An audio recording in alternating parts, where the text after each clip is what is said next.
당사 투쟁, 또 802일차 박근혜 대통령의 인신감금 옥중 투쟁입니다.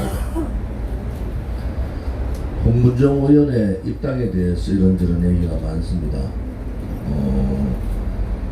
실질적으로 홍문정 의원 외에도 여러 의원들이 많은 준비를 하고 계시다 이런 말씀을 드리고, 단지 하나 그분들이 현재의 지금 상황들을 정확하게 지시를 하게 되면은 대거 탈당 사태가 일어난다 이런 말씀을 드리겠습니다. 우선 요 근래에 황교안 자유한국당 대표의 언행에 여러가지 문제점을 발견합니다. 특히 100일차 되는 날 JTBC의 WPC의 조작에 대해서 부인을 하는 발언을 했습니다. 이것은 대단히 중요한 발언으로 박근혜 대통령에 대한 탄핵 자체를 불법 탄핵에 대해서 인정하지 않는다는 그러한 말과 거의 같습니다. 지금까지 여러가지 행태를 보면서 과연 문재인 좌파 독재 정권의 실체를 자유한국당의 지도부는 알고 있는가? 그들은 지난 연말 12월 15일 여당과 5개 정당이 합의를, 6개 정당이 합의를 하면서 6개 항 중 지금 연동형 비례대표제와 또 공수처 법안에 대한 내용들을 삽입을 하고 6번째 원포인트 개헌 문제를 들고 나왔습니다. 그리고 나경원 원내대표가 2월 국회 연설에서 내각제 얘기를 2번이나 했습니다. 대한애국당 그때 이미 내용들 작년 12월 15일 합의하는 시점에서 우리는 그런 발표를 한 것이 있습니다. 아직도 자유한국당 내에 박근혜 대통령이 불법 탄핵에 대해서 인정하지 않고 불법 탄핵을 주도했던 배신자들의 내각제 업무가 아직도 진행되고 있다. 그 당시 황교안 대표는 대통령의 권한이 너무 집중되어 있다는 표현을 썼습니다. 그 다음 황교안 다운 표현입니다. 그 말에 이어서 바로 나경원 원내대표는 내각제 얘기를 국회에서 공경련히 발언을 합니다. 이것이 우연의 문제가 아닙니다. 아직도 자유한국당은 내각제 세력이 주도하고 있다. 지금 신상진이라는 의원은 저도 잘 압니다. 그런데 탄핵 반대 세력에 대해서 다음 공천에 대해서 감점하겠다 이런 말을 공공연히 퍼뜨리고 있습니다. 신상진이 탄핵에 찬성했는 주동 세력 아닙니까? 여의도 연구원은 전략적인 문제나 정책적인 문제를 총괄하는 자유한국당의 싱크탱크입니다. 여의도 연구원의 연구원장 또한 김세연, 소위 말하는 탄핵 탈당파입니다. 도대체 황교안 씨는 이런 인사를 통해서 무엇을 얻으려고 하는 겁니까? 박근혜 대통령의 탄핵이 정당하다고 그렇게 믿는 것입니까? 그렇지 않으면 김병호 변호사 말대로 탄핵의 원죄에서 벗어날 수 없는 큰 죄를 짓고 있는 것인가? 다시 한 번 더 의문을 가집니다. 여러 가지 지금까지 진행되어 오는 과정을 보면서 과연 이 문재인 좌파 독재 정권, 그것도 우리가 한 번도 경험하지 못한 가장 좌측 새빨간 이 정권들과 어떻게 싸움을 할 것인가, 또 제1야당이라는 당대표나 원내대표들의 언행이나 행동들을 보면서 참담함을 금할 수가 없습니다. 만약 이렇게 간다면 자유한국당은 다음 총선에서 완전히 사라질 가능성이 있습니다. 국민들의 속마음은 박근혜 대통령이 죄가 없다는 거고, 박근혜 대통령의 지금의 불법 감금은 인신감금이며 빠른 시일 내에 박근혜 대통령을 석방해야 된다는 겁니다. 지금 언론 환경이 이렇게 철저하게 보수 언론이든 좌파 언론이든 우파 언론이든 이렇게 철저하게 박근혜 대통령에 대한 탄핵에 대해서 덮는 것을 넘어서 정당화하고 있는 시점에서도 국민들의 저항은 더욱더 커지고 있습니다. 그것은 왜냐 그러면은 박근혜 대통령의 불법 탄핵, 거짓 탄핵, 조작 탄핵이 그것이 거짓이기 때문에, 그것이 불이기 때문에 그렇습니다. 아무리 거짓과 불의로 국민의 눈을 속이고 길을 막고 입을 털어 막아도 거짓은 거짓이고 불의는 불인 겁니다. 자유한국당에서 또 무슨 언론상에서 친박 얘기를 하는데 자유한국당의 친박이 어디 있습니까? 친박은 벌써 무너진 지 오래되었고 그들이 얘기하는 친박은 용기 없는 비겁한 친박들만 모여있다. 더 이상 자유한국당 내에 친박 논쟁은 의미가 없다. 이렇게 봅니다. 그렇게 박근혜 대통령한테 붙어서 호가호위하고 자기들이 모든 권력을 다 진양 떠들던 그런 인간들이 다 어디로 갔습니까? 이제는 자유한국당 내에는 친박은 없다. 이렇게 봅니다. 앞으로 정계 개편의 회오리가 칠 겁니다. 그것은 지금까지 2년 이상 우리가 투쟁해왔던 그 결과가 대한애국당의 그 정신이 뜻이 옳았다는 그런 말과 일맥상통합니다. 우리 애국 국민들과 애국 동지들께서는 우리의 힘든 투쟁이 또 그 많은 엄해와 질시에 의한 그러한 우리의 투쟁이 국민들을 깨우치고 있다 이렇게 생각합니다. 우리가 좀 더 마음을 다잡고 흔들림 없는 투쟁의 대열로 나가지를 바랍니다. 특히 지금은 미국이나 우방국가에서 대한애국당의 이 투쟁이 보수 인사들을 통해서 백악관이나 미국 의회에 제대로 전달되고 있고 우리 당에서도 국제인권위원회를 비롯한 여러 단체에 기구에 우리들의 뜻을 전달하고 박근혜 대통령에 대한 무죄 석방 투쟁을 전 세계에 알리도록 하겠습니다. 문재인 씨에 대한 우리들의 입장 정리가 좀 필요할 것 같습니다.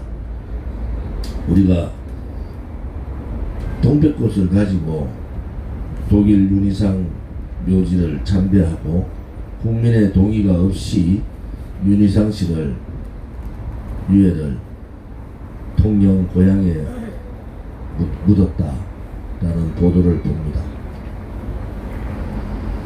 윤희상 씨는 대표적인 친북 음악가입니다.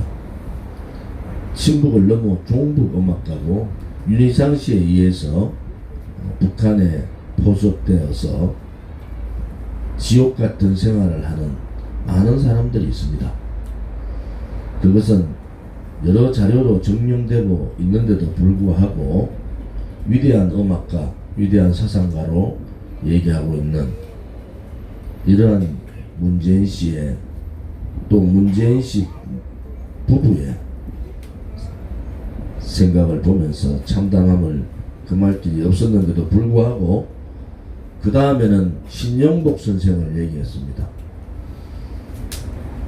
대한민국의 젊은이들에게 북한 정신을 가리키고 대한민국의 자유민주주의보다는 북한 인민민주주의를 신봉했던 신영복을 위대한 사상가로 얘기하고 있는 문재인 씨의 이념은 대한민국에서 자유민주주의의 이념이 아니다 이렇게 봅니다. 결국 6월 6일 날 김원봉 도발을 했습니다. 김원봉이라는 자는 북한의 6.25 남침의 주범입니다. 6.25 남침의 주범에게 국가 서운을 주기 위해서 공개적으로 전몰 유가족 앞에서, 그것도 대한민국의 자유민주주의와 대한민국을 지키기 위해서 몸을 바친 그분들, 영령들 앞에서 김원봉 도발을 했습니다. 이제 건너지 말아야 될 길을 건너가 버린 겁니다. 아직도 이 문재인 좌파 독재 정권의 생각을 모르시겠습니까? 이제 그들은 자유민주주의를 버렸습니다. 이제 그들은 대한민국의 헌법적 가치를 버렸습니다. 국민들께서 저항하지 않고 언론 방송에서 또 물타기를 하면 대한민국의 체제와 역사는 다 무너집니다. 불의에 저항하는 것은 국민들의 당연한 권리입니다. 불의에 저항하지 않고 침묵하는 것은, 그것은 역사의 죄인의 길을 가는 겁니다. 이제 자유민주주의 체제를 수호하고 우리의 위대한 이승만 대통령의 건국정신, 박정희 대통령의 부국강병 반공정신, 박근혜 대통령의 자유민주주의적 통일정신, 이 정신을 내세우고 그들과의 전쟁을 해야 됩니다. 그렇지 않으면은 2년 사이에 대한민국은 이미 좌파 독재 정권에 의해서 자유민주주의는 무너졌고 시장경제는 다 무너졌습니다. 이제 그들은 체제를 뒤집고 역사를 바꾸면서 한 번도 경험하지 못한, 그들의 말대로 한 번도 경험하지 못한 나라를 만들려고 합니다. 지금 이 시점에 살고 있는 우리들은 우리들의 후대들에게, 우리의 미래 세대들에게 지금 져야 될 책무를 하지 않으면 우리 또한 문재인 좌파 독재 정권과 같은 죄인이 되는 겁니다. 삶에 있어서 인생에 80인생을 산다 하더라도 그 인생이 역사의 죄인으로 살 것인가?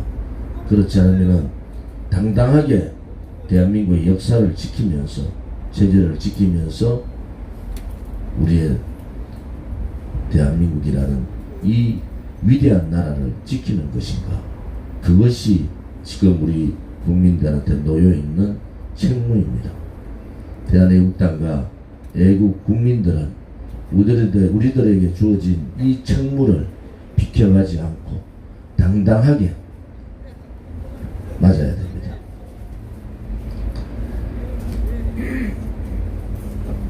홍문정 의원 입당에 대해서 이런저런 얘기들이 많습니다. 아무튼 정계 개편의 신호탄이 될 것으로 보고, 결국은 우리의 투쟁, 그것이 대한민국을 위한 길이고 그것이 진실과 정의의 투쟁이라는 확고한 신념을 가지고 있기 때문에 총선 전 제가 몇 번 말씀드린 그러한 새로운 우파 정당의 태동이, 결사체가 이루어질 거다, 이렇게 봅니다. 물론 대한애국당을 중심으로 많은 분들의 새로운 인물들을 영입하겠습니다. 새로운 인적 쇄신, 인적 영입을 통해서 국민들이 안심하고 믿고 맡길 수 있는 그러한 진실된 깨끗한 용기 있는 그러한 정당을 만들도록 하겠습니다. 경제 부분에 있어서 지금 경제가 무너진 정도가 아니고 더 이상 회성불능의 상황으로 가고 있다. 처음으로 청와대 경제수석 윤종원 수석이 이 지금의 경제 악화 상황을 인정을 했습니다. 경제수석은 경제의 문제 진단은 조금 틀렸습니다만 미중 무역 전쟁에 의한 외부 영향으로 봅니다만 실질적인 것은 소득주도 성장에 의한 최저임금 인상, 원전 폐지, 성과급 폐지, 52시간 단축 근로 등등 이러한 경제적인 대목 때문에 경제가 무너졌습니다. 지금 아직 한미 FTA의 영향은 아직 들어오지도 않았습니다. 또한 미중 무역전쟁은 시작 단계에 불과합니다. 우리가 그렇게 박근혜 대통령 정부 때 경제를 제대로 잡고 바탕을 튼튼한 경제적인 토대를 이루었는데, 그 당시에는 미국이나 일본, OECD 국가들이 거의 다 경제 상황에서 실업률뿐만 아니라 모든 상황에서 어려움을 겪고 있었던 상황입니다. 그런데 3년 반 동안 대한민국만이 튼튼한 경제의 버팀목을 하고 있었다. 그런데 좌파 정권 돌아서 2년 만에 이 대한민국의 튼튼한 경제 구조가 다 무너졌습니다. 회생불능이라는 사람들도 있습니다. 경제의 모든 부분에서 참사 수준입니다. 2018년 여러분들 잘 아시다시피 취업자 수 9만 7천 명으로 경력났습니다만 30, 40대의 실질 생산에 근무하는 일자리는 24만 개 줄었습니다. 모두가 단기 알바, 농업 일자리, 공공기관 일자리, 그런 알바, 단기 일자리로 눈속임을 한 겁니다. 현재 경제를 제자리로 다시 돌릴 수 있는 길은 2년 전에 경제정책으로 바꾸는 겁니다. 소득주도 성장을 중단하고 올린 최저임금을 원상복귀시키는 길밖에 없습니다. 52시간 근로시간 단축 문제는 경제 상황에 따라서 무기한 연기를 해야 됩니다. 원전 폐기 정책은 지금 바로 폐기해야 됩니다. 성과급은 다시 도입을 해야 되고, 노동자 민노총에 주어진 각종 악행에 대해서는 법의 엄중한 처벌을 해야 됩니다. 젊은이들의 일자리를 반토막 낸 지금의 이 상황에서 공무원 17만 8천 명 늘리는 이러한 무모한 정책은 폐기해야 합니다. 지금 제가 말씀드린 정책만 다시 2년 전으로 돌려놓으면은 대한민국의 경제는 다시 숨을 쉬게 됩니다. 이제 경제에 숨구멍이 막혀버리는, 마지막 남은 숨구멍이 막혀버리는 그러한 상황입니다. 체제 흔들기와 좌우 편가르기를 했던 문재인 씨는 또다시 유럽, 동유럽, 북유럽 3개국 방문을 한다고 합니다. 정말 이해할 수가 없습니다. 지금은 경제 전문가들이 모여서 무너져버린 경제 문제를 어떻게 회생할 수 있는가 머리를 맞대고 해야 됨에도 불구하고 지금 대한민국의 대통령은 있으나 없으나 한 그러한 상황이 됐습니다.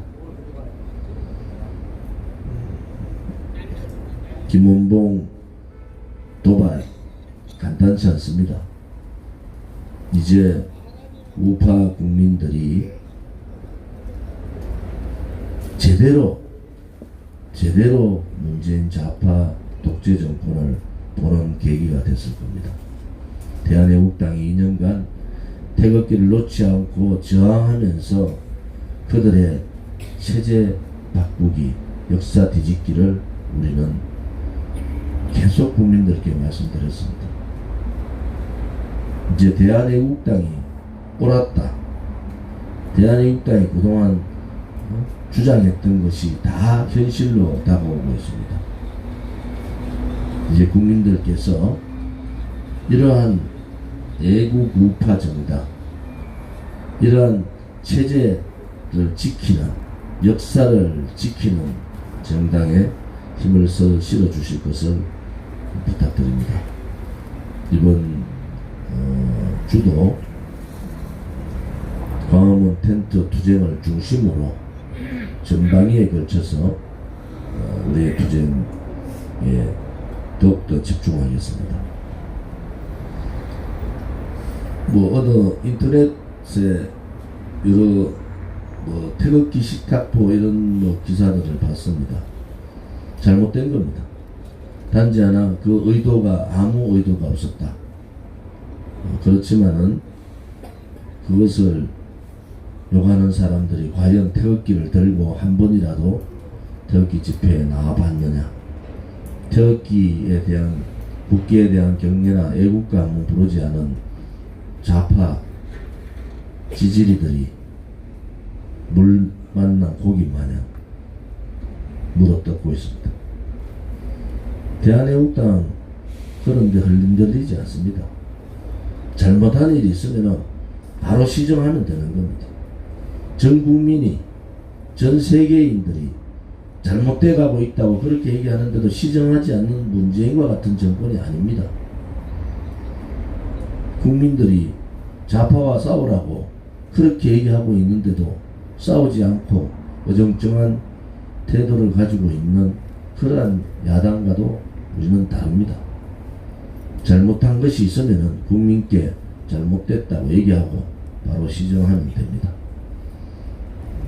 그렇지만은 한 가지, 많은 국민들이 우리를 지켜보고 있다 라는 그런 입장에서 좀 더 행동이나 대처 일에 있어서 신중을 기해 주기를 바라는 바입니다.